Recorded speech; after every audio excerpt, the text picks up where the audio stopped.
Leonor Saravata. ¿De qué pueblo es? ¿Qué comunidad? Arhuaco. Arhuaco. Cuéntame, Leonor, ¿cómo era el río antes de la llegada de multinacionales? ¿Te acuerdas antes cuál era la relación de ustedes con el río? A ver, yo creo que el tema es netamente, localmente es de Huihuas, de Arzario, yo soy Arhuaco. Sin embargo, el equilibrio ecológico que puede darse en la Sierra Nevada es en todo su entorno y en toda su integralidad. El río Ranchería es uno de los ríos importantes, caudalosos de la Sierra Nevada, en donde lógicamente que está más ubicado en territorio Huihua y en territorio de La Guajira, el departamento de La Guajira, estando nosotros más ubicados en el departamento del Cesar y parte del Magdalena. Sin embargo, el río para los pueblos indígenas de la Sierra Nevada de Santa Marta, incluidos los Huihuas, que son los que más se benefician de esto, y de los Wayuu, no podemos dejar de pensar que las multinacionales lo que han contribuido es a un perjuicio enorme de la espiritualidad, de la cosmovisión relacionada con el agua en nuestro mundo indígena en la Sierra Nevada. El río para nosotros es la sangre de la Madre Tierra, son las venas de la Madre Tierra, de la que alimenta la Madre Tierra. Y la tierra de la Sierra Nevada no solamente está ubicada en ese sector, sino que hace parte de la integralidad de esas tierras y de ese territorio. Por lo tanto, el río Ranchería es parte fundamental de la tradición, es parte importante para la conservación de la diversidad biológica que hay ahí, de la diversidad humana. Y lo que es peor, el impacto que produce esto, lo produce no solamente de tipo material en los seres que se alimentan del agua, sino que va más allá, porque va contra nuestros conceptos, nuestra fe, nuestras creencias, cuando es interrumpido y es conducido a otros beneficios, a otras utilidades, por decirlo de otra forma. Y eso realmente repercute dentro de la tradición, dentro de la cosmovisión propia de los pueblos indígenas de la Sierra Nevada, y no solamente del pueblo Huihua. Creo que eso significa para nosotros uno de los desequilibrios más fuertes en la cultura, en la tradición y en el medio ambiente de la Sierra Nevada de Santa Marta.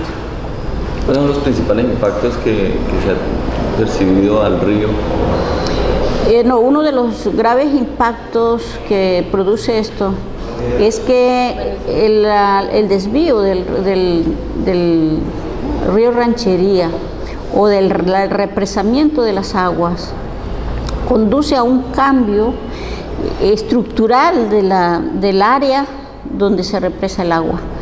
Y eso conduce a que tengamos pérdida de recursos y de valores biológicos y genéticos que hay en ese lugar, que son inherentes al conocimiento tradicional de los pueblos indígenas de la Sierra Nevada, incluido el pueblo de Huihua. El impacto no es solamente el deshielo que se está produciendo en la Sierra Nevada por el cambio climático, sino que esto influye directamente en el conocimiento tradicional de los pueblos indígenas con los recursos naturales que les son inherentes y el represamiento que va a conducir al exterminio de estos valores, de estos recursos naturales. Lógicamente que hay una pérdida integral de nuestros valores en la Sierra Nevada, incluidos los humanos, como somos los pueblos indígenas. Cuéntame ya un poco del proceso de la represa, cómo fue todo este tema y especialmente la lucha de los Huihua y los Cancuamos por el territorio, lo que han vivido, la violencia que han padecido. A ver, yo creo que el pueblo Wiwa, sobre todo el pueblo Wiwa, que tiene una historia mucho más anterior de lucha que el pueblo Cancuamo, porque la lucha del pueblo Cancuamo se organiza a partir del año 93 después de la Constitución. No es el caso del pueblo Wiwa, que siempre ha sufrido los rigores, por ejemplo, del narcotráfico en su momento. Ha sido un pueblo que ha sido de los más golpeados, pero que ha tenido su carácter, el carácter de defender sus derechos con su propio pensamiento, en su propia tierra, en su propia cultura, y con esto ha podido existir como son hoy.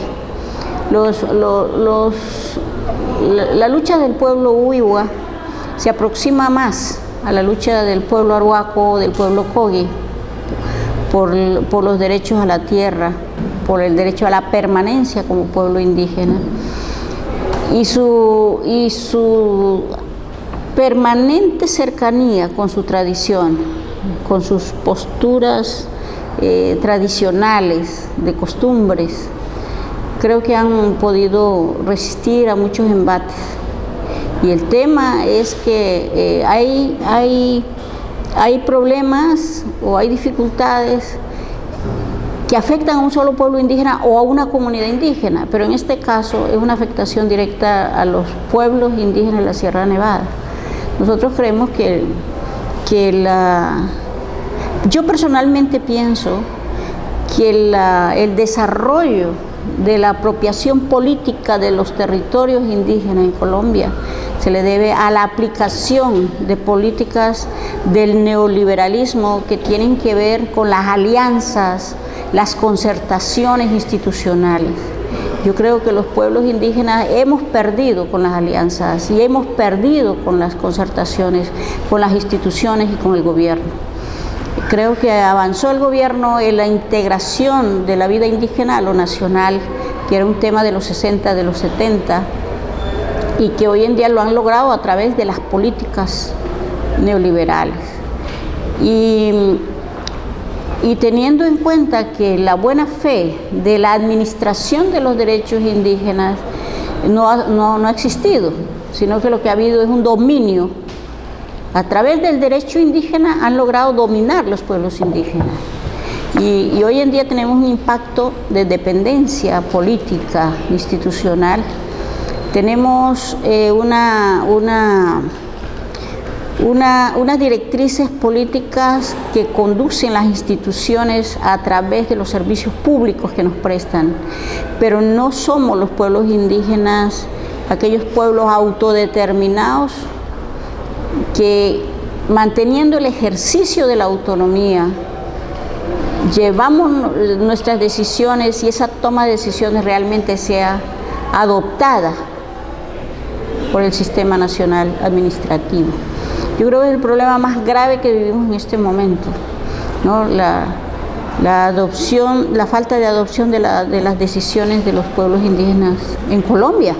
Yo creo que hay pueblos mucho más que se han acercado al gobierno y las alianzas no han servido mucho con el gobierno, la concertación tampoco. En estas luchas que ustedes han realizado, ¿cuáles han sido las acciones que han tenido? ¿Acciones, no sé, legales o otro tipo de acciones? Dentro de la lucha que nosotros en la Sierra Nevada, los pueblos, creo que cada quien ha tomado sus decisiones, pero en el caso de los arhuacos yo creo que ha sido un tema muy importante, y es primero, fuimos nosotros los que empezamos a delimitar el territorio a través de unas trochas, a trochar el territorio para defenderlo, teniendo unos límites territoriales tradicionales. Recurrimos a defender lo que teníamos primero. Segundo, la expulsión de la misión capuchina fue por una lucha de 67 años, donde lograron que saliera y se cambiara el sistema de educación para proteger la cultura del pueblo arhuaco. Eso lo hicimos en principio. Fuimos los primeros en crear la unidad política del pueblo arhuaco, manteniendo un solo cabildo gobernador en este momento para 42.000 arhuacos en la Sierra Nevada, y son figuras que las han ido adoptando los otros pueblos, ¿no? Después de la participación en la constitución política, tuvo que ver mucho en apoyar la urgencia de que el Estado protegiera la diversidad étnica y cultural de Colombia, por ejemplo. Hemos adelantado demandas con la Corte Constitucional como definir el conflicto entre dos artículos, la diversidad cultural y la libertad de cultos, en donde la Corte falló diciendo que en el territorio arhuaco, en la Sierra Nevada, no puede haber proselitismo religioso, sino solamente la propia tradición. En los años 80 expulsamos al Instituto Lingüístico de Verano y salió el Instituto Lingüístico de Verano. Nosotros logramos que no, por ejemplo, la unidad política del pueblo arhuaco permitió que no hubiera desplazamientos masivos, y otro que creo que fue el pueblo que redujo más los crímenes durante el conflicto armado. Entonces creo que son avances que hemos logrado gracias a la lucha de los pueblos, a la organización de las comunidades. Y creo que tenemos ahí presente también el tema de la represa Bezote, ¿no? El represamiento del río Guatapurí, en donde está parado, está en stand-by. Y nosotros pensamos que para que esa represa se logre hacer, debe hacerse un desplazamiento de más de 100 familias arhuacas, que es imposible hacerlo, que no estamos de acuerdo y que no nos vamos a retirar, ¿no?, del proceso. ¿Por qué está parado ese proceso? Durante el gobierno del presidente Uribe y ahora el presidente Santos es parte del plan de desarrollo nacional. Sin embargo, esta represa va contra la Sierra Nevada también. El represamiento de los ríos no es más que ir contra las culturas indígenas, por un lado, y por el otro lado el desequilibrio ecológico a la que está sometido, por ejemplo, la Sierra Nevada en este momento, desde que llegó el narcotráfico con la tala de árboles, de montes, todo esto. Y el impacto del deshielo por el cambio climático cada vez es peor. Y en la medida que existan las represas, y ya está comprobado en el mundo que las represas producen, que el impacto mundial es sumamente grave. Y solamente en Colombia creen que todavía se pueden hacer represas, ¿no? Y no estamos dispuestos a ceder nuestros territorios para dañar el medio ambiente o dañar la cultura arhuaca o las culturas indígenas. ¿Hicieron algún proceso de consulta? No, es decir, no, nunca hemos podido avanzar con la consulta porque la consulta debe ser previa. Hay una decisión de parte del pueblo arhuaco y después de los 4 pueblos indígenas de la Sierra Nevada y se decidió que no se iba a hacer consulta y que no se estaba dispuesto a negociar lo que nos dañaba a nosotros mismos, culturalmente, territorialmente y ecológicamente. Entonces, la represa de Bezote nosotros no estamos en contra de las represas, pero lo que nosotros no podemos hacer es contribuir a que se hagan represas dentro de nuestros territorios porque dañan la cultura y dañan la ecología, el medio ambiente del lugar. Entonces no estamos dispuestos a negociar. No, yo tengo una más. Leonor, el tema que siempre que está recurrente, que dicen que los pueblos indígenas tienen parados, uno, las políticas legislativas en el país y dos, el desarrollo del país. ¿Ustedes qué opinan de esto, de esta aseveración que es recurrente? O sea, los medios de prensa, uno escucha expertos diciendo esto. ¿Qué opinan ustedes? O sea, ¿son ustedes un obstáculo para el desarrollo? A ver, nosotros no le estamos imponiendo un tipo de visión o de cosmovisión o de un modelo de desarrollo a ninguna sociedad. Nosotros simplemente nos estamos limitando al respeto y a la permanencia de nuestra cultura, de nuestros pueblos y el derecho tradicional a convivir y a vivir en nuestros territorios. El modelo de desarrollo que tiene Colombia o que tiene que ver, el modelo de desarrollo que tiene Colombia y que tiene que ver con su parte político-administrativa es una decisión de los colombianos y no es una decisión indígena. Y los indígenas jamás hemos intervenido para que decidan de otra manera. Entonces nosotros creemos que lo que aquí ocurre es un despojo territorial, que es una época histórica y colonial, y lo otro es un modelo de desarrollo que es contra la ecología, contra la diversidad cultural. Y el problema que tiene este modelo de desarrollo, que es la base para legislar en este país, es una situación que se le aplican a la diversidad cultural, en donde la diversidad cultural todavía no ha tenido su propio espacio en la institucionalidad de Colombia.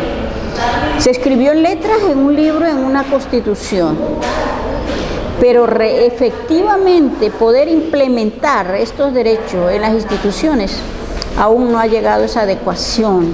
El país no ha asumido, los legisladores no han asumido la diversidad de este país. El problema no somos los pueblos indígenas, ni es la visión indígena. El problema es que es un país que no ha reconocido, que no ha profundizado, ni mucho menos ha dicho cómo se debe administrar esa diversidad cultural en Colombia. Ahora, ¿qué es lo peor que pasa con la cuestión legislativa?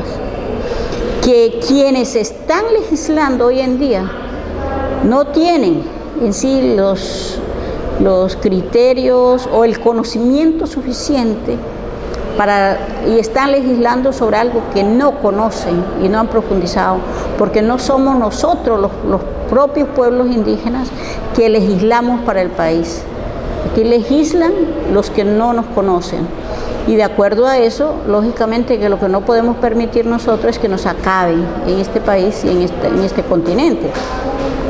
Entonces, si eso se toma como gente en contra o que hemos detenido un proceso, los procesos de desarrollo legislativo, yo creo que es la ignorancia de Colombia a la que se debe sacar con más. Yo pienso que la academia tiene que jugar un papel importante, porque entender la diversidad cultural de este país debe ser desde que son niños, desde las escuelas, desde los colegios y las universidades. Debe haber una formación para el respeto, la preservación del derecho de los demás pueblos a existir a donde vivimos, ¿no? Y yo creo que Colombia está en este momento amarrada a eso. No ha podido salir de ese nudo porque no lo ha entendido. Entonces yo creo que pensar que los indígenas detenemos el desarrollo del país, creo que no, es el modelo que tiene. Es decir, no han adecuado, este país no está preparado administrativamente y políticamente los derechos étnicos de Colombia. Porque si uno va, por ejemplo, a una institución pública, es que no tienen ni siquiera idea con quién están hablando. No tienen idea de que hay unos valores dentro de esas personas o de esas comunidades. Y todavía estamos en la época de los 70 o los 80, por allá, en donde cuando el presidente Turbay pretendía que la mejor solución es que los indígenas nos integráramos a la vida nacional y nos olvidáramos de todo esto. Entonces, las políticas neoliberales están logrando eso a través de la alianza y de la concertación, y por eso vemos que cada vez más los pueblos indígenas, la pobreza ha aumentado, la autonomía ha disminuido, la toma de decisiones es más débil. La dispersión política de los pueblos es un problema, el desplazamiento forzado, la impunidad de los crímenes, ¿no? Y estamos frente a una situación de mucho convenio, de muchos acuerdos, pero de pocas soluciones reales. Muchas gracias. No, mucho gusto.